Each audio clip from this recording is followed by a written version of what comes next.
Nalalapit na ang Pasko.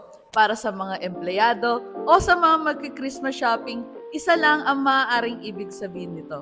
Amoy 13th month pay na! Pero pag-usapang mga numero, medyo nakakalito, di ba? Kailan ka nga ba magiging eligible para sa 13th month pay? Paano nga ba ito computin? At ano pa nga bang kailangan mo malaman tungkol dito? Tara, pag-usapan natin yan. Una, kailan ba magiging eligible ang isang empleyado sa 13th month pay? Ang unang requirement ay dapat nakapagtrabaho ang isang empleyado ng at least 1 calendar month sa isang kumpanya. Kung hindi mo makukumpleto ang isang buong taon ng pagtatrabaho, magiging prorated ang pay mo o naka-adjust depende sa time period. Laging tandaan na ang computation ay nagsisimula sa January hanggang December.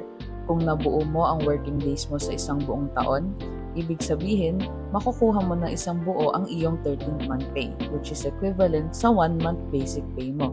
Take for example, kung ang basic pay ko sa isang buwan ay 25,000, yun na makukuha ko as 13th month pay. Pero paano nga ba ito i-compute? Again, kung ang basic pay ko ay 25,000, i-divide ko ito sa 12, tapos i-multiply ko sa kung ilang buwan ako nagtrabaho. Pero paano kung hindi ko nakumpleto yung 12 months?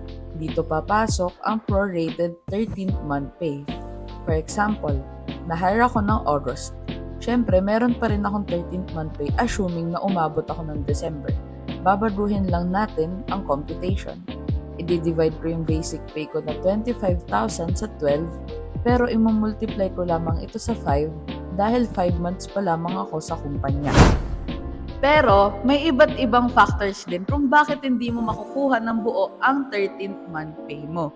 Kasama na rito ang mga late at absent mo, pati na rin kung nag-leave of absence ka, kaya be mindful sa mga ganitong bagay. Maaari bang mag-deduct ng tax sa 13th month pay? Hindi.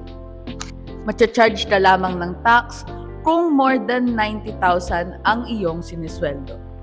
At ang big question, kailan mo ba dapat matanggap ang 13th month pay mo? Sa ilalim ng batas, dapat mo itong matanggap on or before December 24.